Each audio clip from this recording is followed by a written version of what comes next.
ናይሎም ማዓንቲ ብሓንሳብ ኬና ንሰርሖም በኣር እዚ ትርእይዎ ዘለኹም ክብደትና መጉደሊ ኣብ ኣካላትና ዘሎ ስብሕታት ፀፍ ከብለልና ዝኽእል ደቂ ተባዕትዮ ደቂ ተንስትዮ ዝምልከት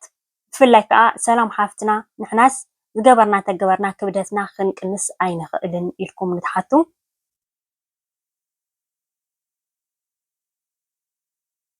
ቅድሚ ሕጂ ሰሪሐልኩም ነይረ ኣነ 76 ነይረ ናብ 57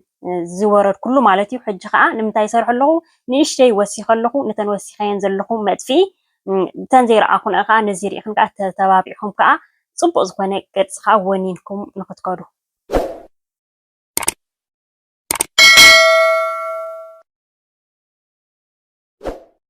ሰላም ሰላም ኣመል ዓለም ዘለኹም ክብራት ኣሕዋት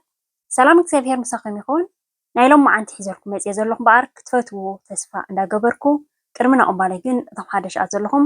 ላይክ ሳብስክራይብ ኮመንት እንዳገበርኩም ነዚ መዓልታዊ ሒዘ ዝመፁ ቪድዮታት ተኻፈልቲ ክትኮኑ ብክብሪ ዕድመኩም እቶም ምሳይ ፀናኹም ከዓ ከም ቀደምኩም ምትብባዕኩም ኣይፈለኒ እዚ ቪድዮ ብላይክ ጀምርዎ ናይሎም ማዓንቲ ሒዘልኩም መፅየ ዘለኹም በኣር ኣብ ኣካላትና ዘሎ ስብሕታት ፀፍ ዘብለልና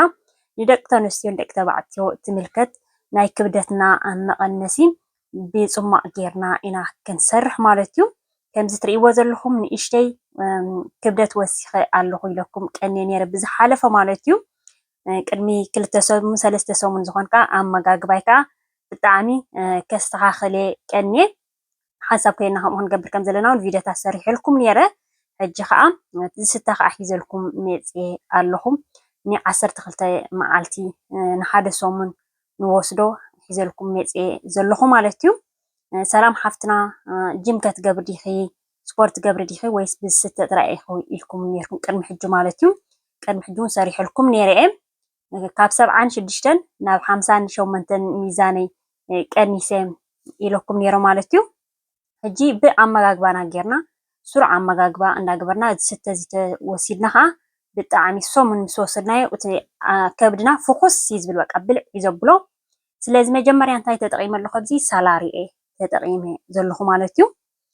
ን12 መዓልቲ ዝኾነኒ ዝሰርሕ ዘለኹ ከምኡ ክንገብር ከለና ግን ክቡራት ኣሕዋተይ ኣብ ናይ እንታይ ዝበሃል ከምዚ ኣብ ጥራይ ከብድና ክንወስዶ ከለና ተመራፂ ማለት እዩ 3 ካሮት ከዓ ሓፃፂበ ኣፅፊፈ ኩሉ ኣዳልየ የፀኒሐ ከም ትርእይዎ ዘለኹም ጌርና ማሽን ጌርና ከዓ ክንጥሕኖ ኢና ማለት እዩ ብሓፈሻ ካብ ኣመጋግባያት ሒዘ ኮይና ዓነት ክድረር ከለኹም ሰላጣ ድራሬ ኣሰራርሓ ናይ ዝተፈላለየ ዓይነት ሰላጣ ንክብደትና ክሕግዘና ዝኽእል ብዙሕ ቪድዮታት ኣብቲ ውሽጢ ኣትኹም ክትርእይዎ ትኽእሉ ኢኹም እቶም ዝረኣኹም ከዓ ርኢኹም ኢኹም ማለት እዩ ክቡራት ኣሕዋተይ ኣነ ሕጂ ገጃፍ ኣይኮንኩን እየ ከምዚ ትርእይኒ ዘለኹም ግን ግጅ ብጣዕሚ እየ ዝፀልእ ማለት እዩ በፍፅም እየ ዘይፈቱ ዋላ ንእሽተይ ግጅፍ ተይለስካ ፀብቐልክ ገለ ይብለኒ ሰብ ካብ ገጅፈ ክፅብቕ ግን ቀጣን ኮይነ በቃ ናሃተይስ ከምኡ እዩ ማለሲ ናሃተይ ርእስስ ኣይቅበሎን እዩ ምግጃፍ ማለት እዩ ብጣዕሚ ምቕጣን ደስ ዝብለኒ ስለዚ ከምዚ ጌርና ኣብ ግጅፊ ከዓ ብጣዕሚ እዩ እንታይ ዝበሃል ዘሎ ማለት እዩ ዝተፈላለየ ሕማም ንክደፍረካ ንክመፀካሲ ሬዲ እዩ ሕጂ እንታይ ገይረ 2 ኣፍል ከዓ ማለት እዩ ቱፋሕ እዚ ቀጠልያ እየ ተጠቂመ ዘለኹ ንዓኡ ከዓ ኖርማል ገይረ ከርቲፈዮ ኣብዚ ከዓ ርብዒ እንታይ ዝበሃል እየ ተጠቂመ ዘለኹ እዚ ጅንጅብል ሓፂበ ኩሉ ቀላሊጠዮ ፀኒሐ ከምዚ ጌርና እንዳሰተና ኣመጋግባና ከዓ ከምዚ ኣነስ ዝገበርኩ ተገበርኩ ኢልክን ትፅሕፋለ ኢኽን ብዙሓት ኣሕዋት ምጉዳል ዓብይኒ ገለ ትብላ ብጣዕሚ ኣመጋግባና ተጠንቂና ከምዚ ጌርና ተሰቲና ፍቱን ዝኾነ ኣብ ነፍሰይ ዝፈተንኩ እየ ማለት እዩ ሒዘልኩም መፅየ ዘለኹ ሕጂ ከዓ ንእሽተይ ስለ ዝወሰኽኩ ንዓን ከዓ ከጥፍእ ማለት እንታይ ዝበሃል ዘሎ ሓፂር ተበልክ ወሰ ተደቢሩ ስዕስዕዲ ዝበሃል ዘሎ ካብኡ ንእሽተይ ክቐንስ ተበልክሲ ወሲኸ ከዓ ማለት እዩ ኣብዚ ናይ 50 መዓልቲ ንበልዖ ዝነበርና ስብሕታት ዝተፈላለየ ዝነበረና ከምዚ ጌርና ፀፍ ኣቢልና ከዓ ነልግሶ ማለት እዩ ንሰብኡስና ብሓፈሻ ናህና ነገር መቸም ክቡራት ኣሕዋተይ ሕጂ ለሚን ኣብዚ ትርእይዎ ዘለኹም ከዓ 4 ለሚን ኣሎ ንዓኡ ከዓ እቲ ቆርቦት ከዓ እልይ ክነብሎ ኢና ናህና ኣመጋግባና ዝበልዓናዮ ናብ ከብድና ኢና ዋላ ደቂ ተባዕትዮ ከብዲ ትርኢ ዋላ ደቂ ኣንስትዮ ኮይና ናብ ከብዲ እዩ ማለት እዩ ክንዲ ናብ ካልእ ቅርፅና ዝኸይድሲ ናብ ከብዲ እዩ ዝወፅእ ስለዚ ዋላ ንሰውቅትና ከምዚ ጌርና ስራሕ ኣቢልና ክንስትዮም ንኽእል ኢና ማለት እዩ ካብ ርጉድ ዝመፅእ ዋላ ሓደ የለን እዩ ስለዚ ከም ትሪእዎ ዘለኹም ቀላሊጠ የለኹ ነዚ ለሚና ማለት እዩ ንዓኡ ከዓ ክርትፍ ክርትፍ ከብሎ ከም ትሪእዎ ዘለኹም ግብር ኣቢልና ማለት እዩ ከምዚ ገይረ ከርቲፈ ወዲእ ኣለኹ ክቡራት ኣሕዋተይ ከምዚ ግጅፊ መፂኩን ዝለግስ ኮይኑ ዘይስማዓክን ብዙሓት ኣሕዋት ይኹን ዘለኽን ግን ንዚ ርኢኽንሲ ተተባብዓ ዘን ኣሕዋተይ ማዓረይ ንጥዕናና ብጣዕሚ ፅቡቅ ኣይኮነን እዩ ፅቕጠት እዩ ዝገብረልና ኣነ ሕጂ እዚ ገጅፈ ከለኹ ማለት እዩ ቅድሚ ሕጂ ብጣዕሚ ምክንያቱ ግጅፊ ብዝተፈላለየ ነገር ይመፀካ እዩ ብናይ ሕርሲ ዝመፀካ ኣሎ ብናይ ሕማም ዝመፀካ ኣሎ ብዝተፈላለየ ክመፀካ ይኽእል እዩ ናተይ ሕጂ ንኣብኡ ንክገጅፍ ዘበለኒ ዝኾነ ነገር ነይሩ ማለት እዩ ስለዚ መፅኡ ከዓ ክነልግሶ ንኽእል ኢና ማለት እዩ ኣመጋግባይ ሰላጣ ከም ዝበልኩኹም እንደገና ከዓ ክበልዕ ከለኹ ከዓ ንእሽተይ ንኣብነት ሓደ ኮይለን በልዕተ ነርና ኮይና ቀስ ብቀስ ከዓኒ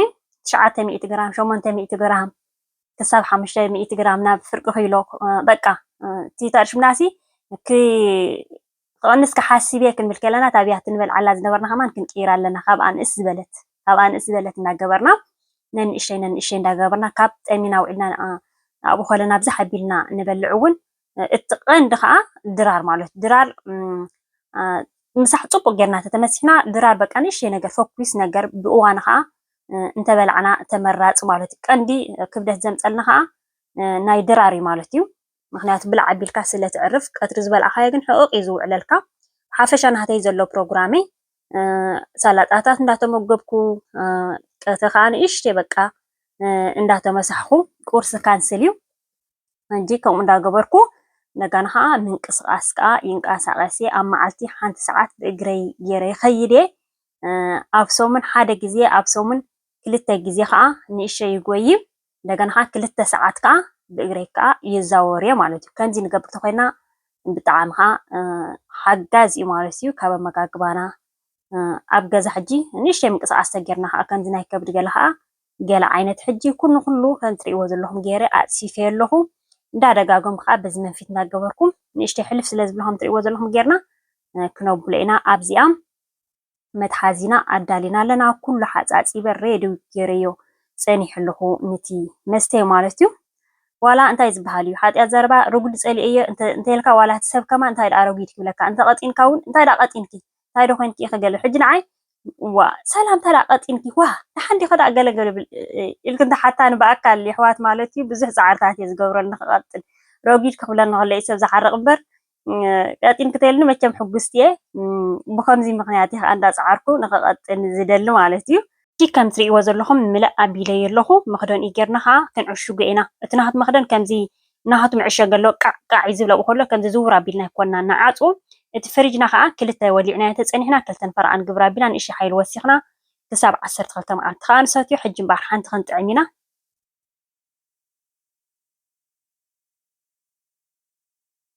ንእሽተይ ምርር ዝበለ ግን ሽዑ ንለምደ ኢና እንደገና ከዓ ግድን ኢኻ እቲ ናሃትካ ዕላማ ፕሮግራም ክትገብር ተኮይንካሲ ናይቲ ለሚን ናይቲ ጅንጅብል ንእሽተይ ምርር ይብለካ ግን ፀገም የብሉን እዩ እምበር ናይ ሎማዓንቲ መደበይ ንዚ ትሪእዎ ዘለኹም መስል ፈቲኹም ክትኮኑ ተስፋ እንዳገበርኩ ክትኣቱ ከለኹም ላይክ ተረሲዕኹም ክትወፁ ከለኹም ላይክ ኣይትረስዑ ብካልእ ትሕዝቶ ክሳብ ዝምለሰኩም ሰላምን ጥዕናን ኣብ በቢ ዘለኹም ሞ ሰሰናይ